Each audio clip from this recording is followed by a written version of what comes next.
from the Workplace Ninja Summit in Baden. Smart talks, sharp insights, and stories worth sharing. This is the Workplace Ninja Podcast. Hello, welcome back. New recording on the Workplace Ninja Summit 2025 in Baden. My name is Frans Oudendorp, co-hosted by Thomas.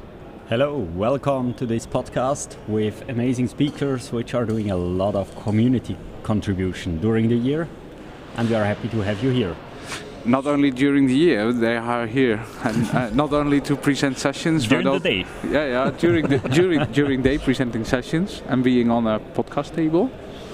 That's what you're supposed to be. Should I be that close to the microphone like you? Yeah, Okay. if you're able to, then people can hear everything. So we have Sergey and Morten. Let's start with a short introduction. I think everyone knows Sergey already, but I think in the So last I don't need to introduce myself then? in the last No. year, you were already that much time on this table.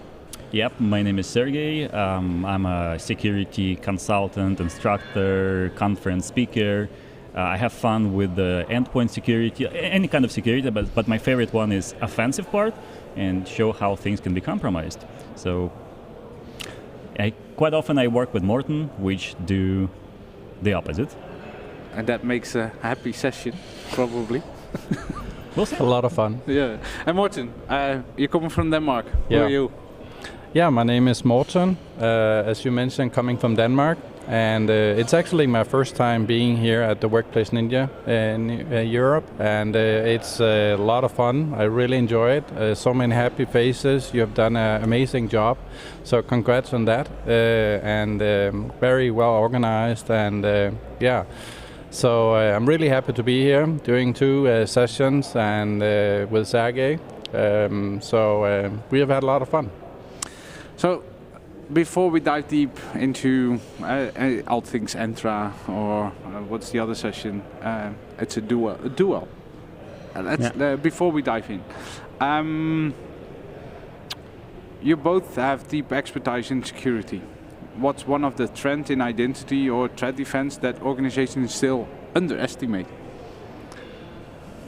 Who's first? I could comment on that because I think today one of the biggest challenges that I see with the companies that I work with is to work on the processes and the people part. They are in general good at adopting the technology, but they are not very good at making life cycle around this. So basically, who does what, when, and how. So as an example, implementing preventative tasks like secure score recommendations as an example. So having, for example, reports that will find out any users that are not, having MFA enabled or simple things like that. So they are more reactive in an incident mode, or they are focusing entirely on the technology aspect to this. So these are some of the things that we see, and that's not just identity related, it's security related, is that how do we make sure that we implement the processes and secure ownership and increase the maturity in the organization. How's that for you? I can fully agree. It's like some kind of inconsistency that I observe. So from some points they try to make it much harder. So they say here we are trying to kill the tokens in the everyday, so attackers will not be able to reuse them and so forth. On the other hand, they don't have the full consistency in enabling MFA. They have some exclusions that are like they may not be even aware of it, and so they just don't have like a simple policy that covers all the aspect of their users. Also, quite often they overlook with the service accounts, service principal, as we call them now in the cloud. And even if users are required to do MFA, at the same time, service principals they cannot provide MFA when they access something, and they just quite often overlook. Yeah. What I also think is they often look on specific technology areas, so identity, network, devices, so they look on one or two much deeper than on the rest. But at the end, what you just said is also examples are missing on the market from how do I secure Teams devices? A good example, how can I secure that? Because they are just delivered, but how should I apply a good conditional access policy? I think you made very great examples during your session about how you can build up a conditional access framework, because that's not simple. When we go back 5-10 years, conditional access project was 1, 2, 3 days probably. Today we can make multiple week project out of it.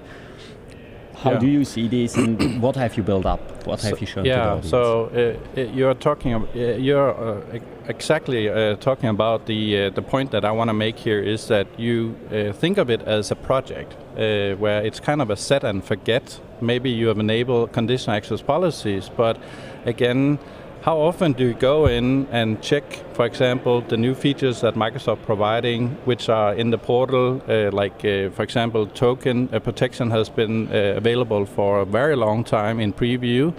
Do you test it out? Do you work with it? Do you understand the feature? Another thing is that how often do you go in and evaluate the exclusions that you have made to your conditional access policy? Do you have some process around that and challenge it as an example? And that was the core of the first session that we did, was around, how can you have a method in understanding what accounts are exposed? So before you actually go into the conditional access talk, you need to basically understand what are the accounts that are exposed into the cloud and remove them if they are not, if they shouldn't be there. As an example, one of the examples I did in the presentation was I have a customer where they have 200 service accounts which are exposed into the cloud, and only 5% of them are actually being used in the cloud. And when you challenge them, why do you do that? Well, we have been doing that for all the time. And we actually registered in Lotus Notes, and that shows how old this process is. But again, we need to challenge the way we do things. Another example could be, for example, a vendor that has 15 consultants that helps them with SAP. Well, you need to create these 15 accounts, but only 4 of them are actually working with them. And so now we have 11 accounts that are exposed into the cloud, no MFA, maybe a member of a VPN group or something like that. But we keep doing it. So when a hacker gets into our environment, it's often due to these challenges, so these processes not being followed, we don't challenge it. And that's what we talked a lot about in our first session, that we need to work on this. Yeah. What I quite often see that customers, companies more react. And they start to configure only when they have some compliance requirements. So this standard requires to have this policy. All right, we'll do it. Another standard that we need to follow requires this, and we'll do it. All other time, it's like it works, it configured, so we are protected. Like Morten mentioned, we set and forgot. And we said not because we really want to protect something, but because someone challenged us to do that, like regulations. We also see a change here with Microsoft, because earlier Microsoft was more recommending. We recommend you enable MFA, whereas now with the Secure Future initiatives, they are changing their mindset to enforcing things. So they are now setting, okay, on this specific day, we will require MFA and so on. So we also see a change there, which is very important, that we all basically read the emails from Microsoft or check in the portal, because suddenly it can have impact in our business. Yeah, but I think the first thing is you need to have a start template, so examples. Yeah. That's what you showed. I have seen over 100 examples you provided. Where can they be found if someone wants to implement something like this? Yeah, so I have so what we showed was basically to do with tagging, where we are tagging both users and computers.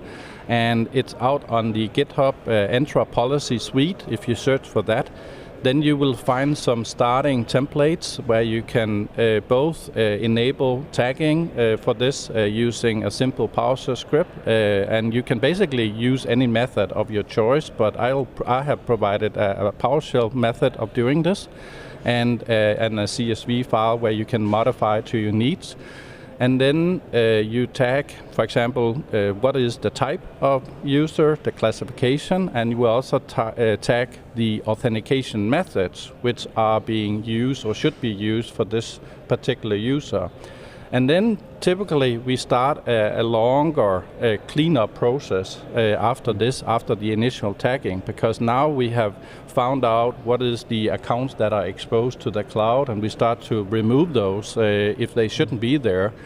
And then after that, we start to enable conditional access, which is also part of this. So there's around 120 templates in there which are ready to use, and you can implement it in your environment, in the temp, the stages that you want, in the speed that you want, and where it makes good sense to you.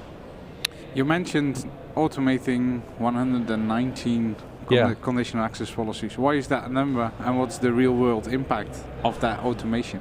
So the goal for this is that we want to differentiate into personas. So that's the reason for having this number.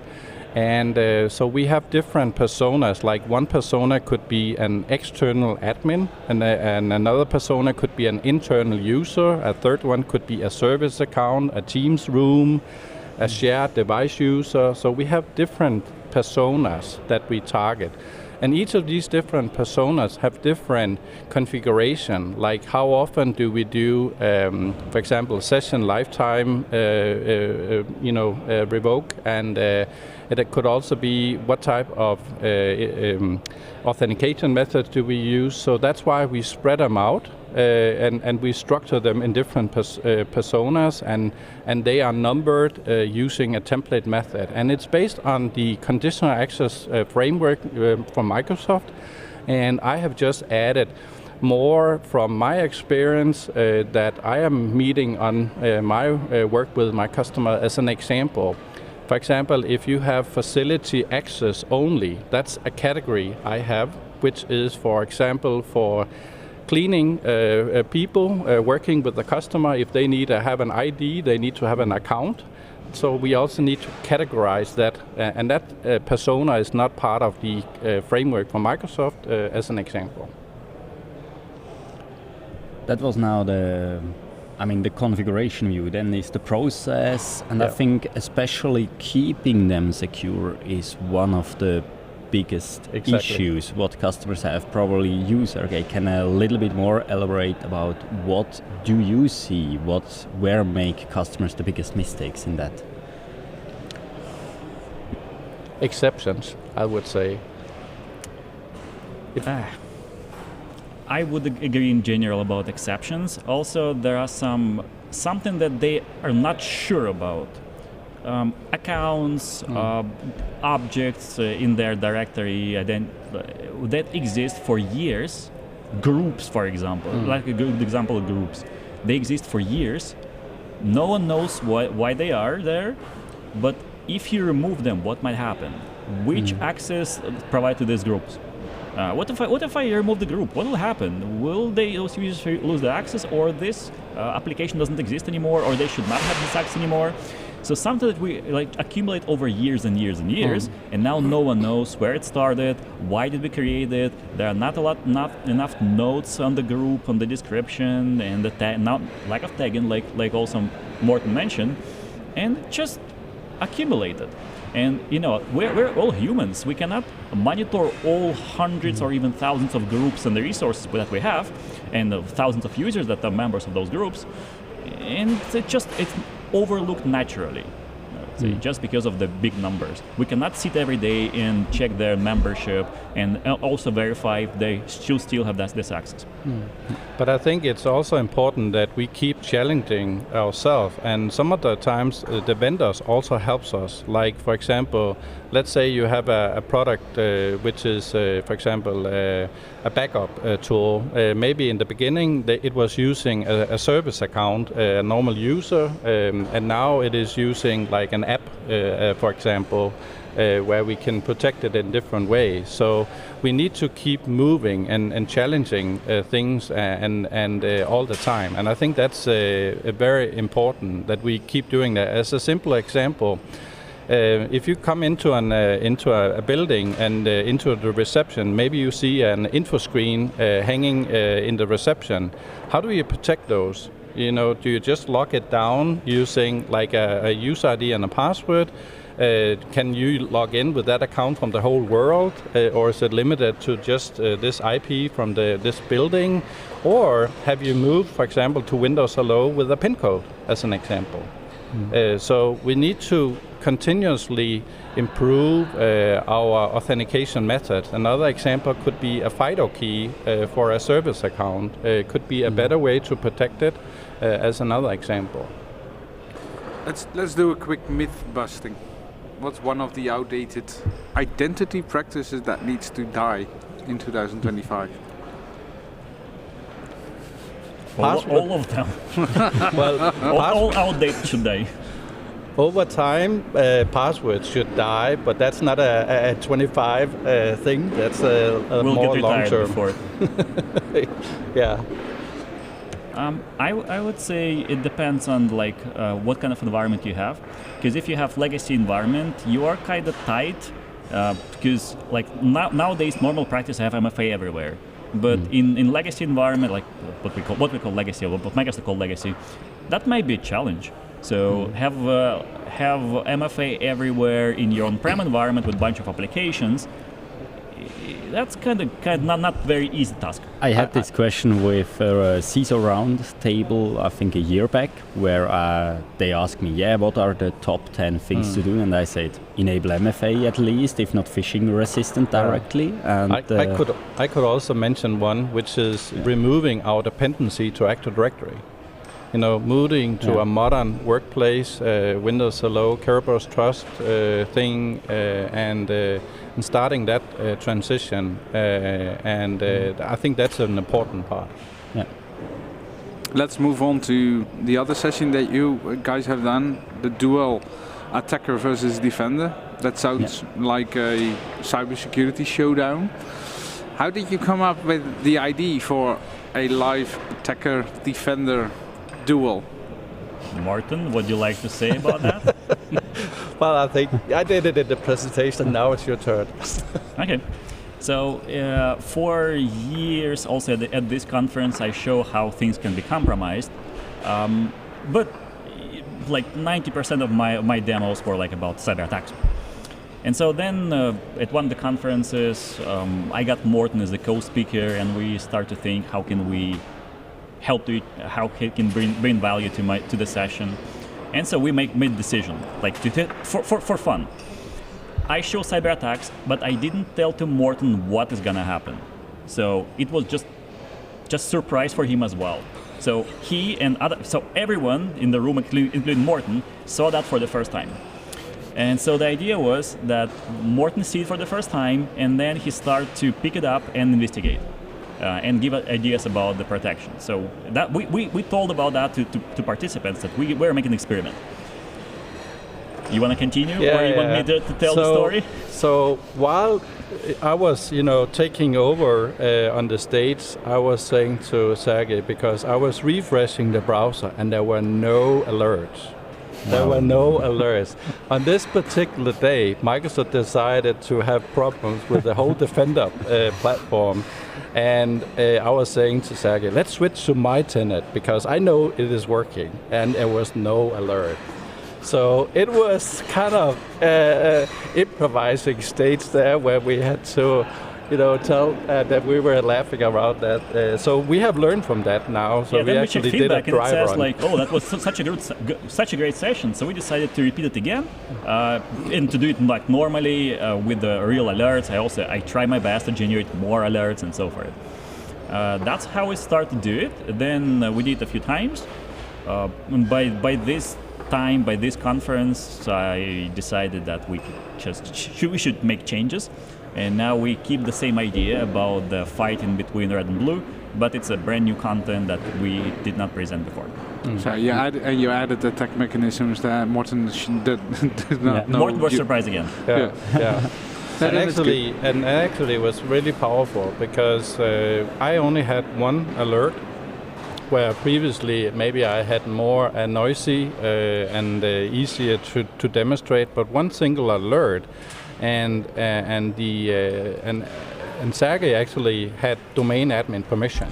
So, and I only had one alert where I could actually hunt down what was going on.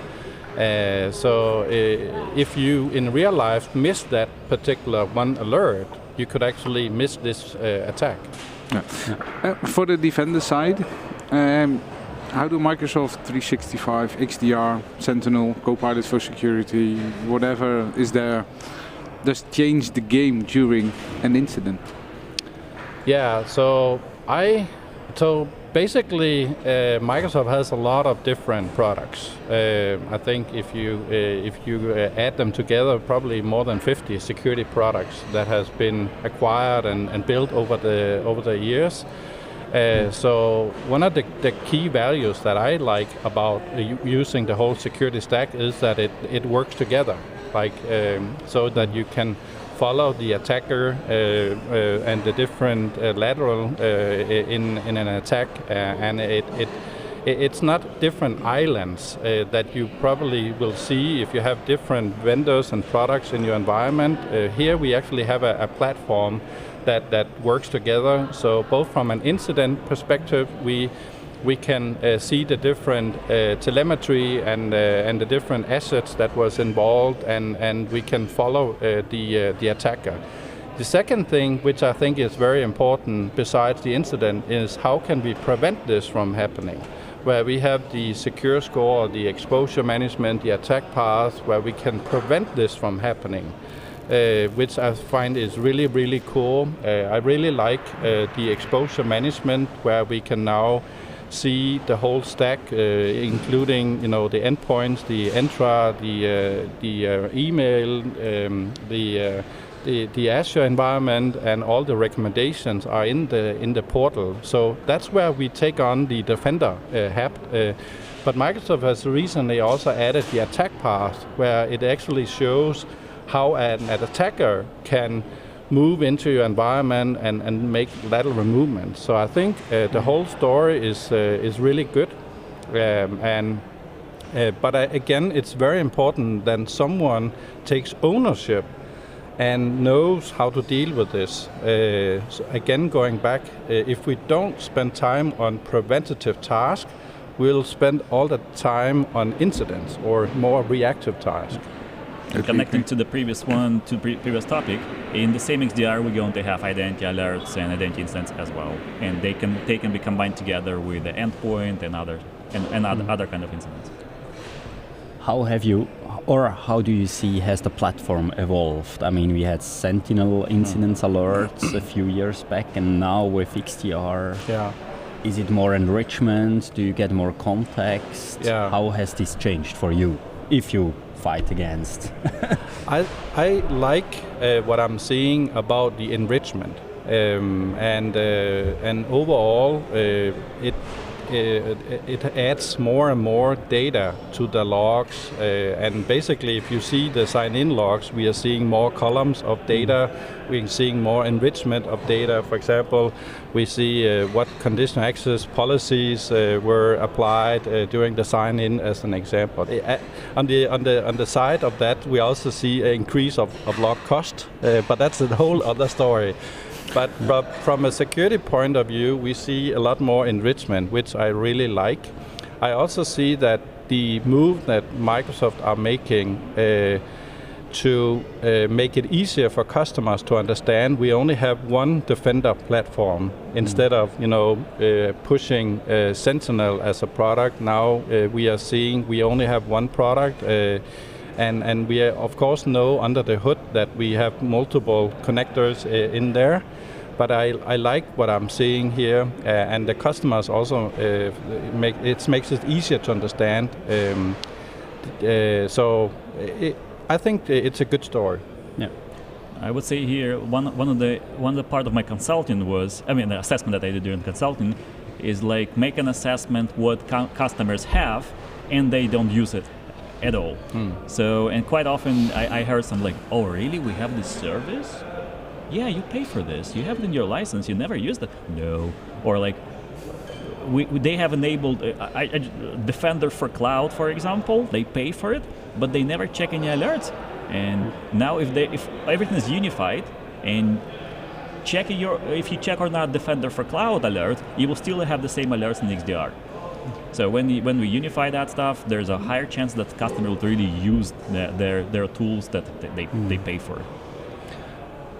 Yeah. But again, I think it's important that we understand that the technology by itself is not enough. It needs to be configured, it needs to be set up. And as we were talking about in the last session, we were showing that if you just deploy XDR, you can still be hit by ransomware, as an example. You need to lock down the environment, attack surface reduction rules, as an example, because otherwise you're still vulnerable around this. And I also think this is something that we as consultants overall and Microsoft partners need to think about. And for example, I have been doing education for some Microsoft partners because some of them, they don't know about this.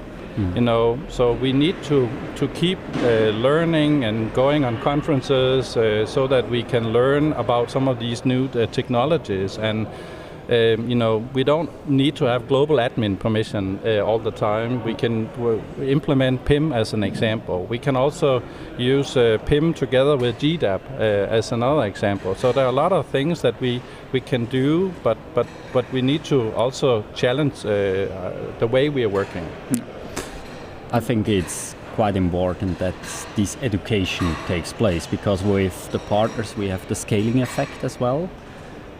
What I also see is a trend that new regulations like NIS2, ISO 27001 are also forcing companies to do more in the preventive side, and not just, you need to have a monitoring system. That was 2 years back, mostly the case. Now you have vulnerability management, you have threat intel, and all these cases also in. And I think that changes also the mind of the people, which need to implement. Also, our session that when we make changes in the session, also reflects those trends. Because in the past we tried to convince with our demos that you need to have also like XDR that will monitor all the stuff and look at the alerts and how it can be used for investigation. Now this one session was where we demo how attacker may work under the radar, and where monitoring may not be enough, and you also need to have hardening. Nice. To wrap it a bit up, we have Entra, we have the attacker, we have the defender. One last question on that thing. If you had to bet, attacker or defender, who usually wins in these scenarios? Is it a question to me? Yeah, that's to both of you. If you want to bet. So the problem is not who is winning. So of course, defenders won more often, but the cost of win of attacker is too high. Yeah, totally agree. When it happens once, we hear about that everywhere. Maybe not every company reveal it, but if it happens, then we can hear about this. You just need to win once, and I need to protect all the time. Yeah. That's basically what it is. If you have an attack and the attacker won on your company once, then you have probably issues for years there. Yeah. So make some investments. I had handwritten boarding pass when I traveled last weekend from Heathrow. Yeah. But you need to take some extra money and make some investments in the defender side of things to make it happen less often, probably. So thank you guys for joining and having this conversation. Really interesting. Thank you. Thank you very for much. having Thank us. And if you want to have a look at our social channels, if you want to know what's coming up, because we have 2 other community sessions that are coming up. That's one for I think it's RoboPack, and the other one is Nerdio. They are presented during lunch, and then we will have 2 other recordings on this table as well. So keep an eye on our social media channels and our YouTube channel as well. I say until next time. Thank you. Yeah.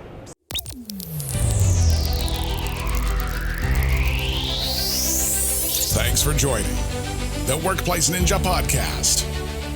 Stay curious, stay connected, and keep sharpening your ninja skills. Until next time.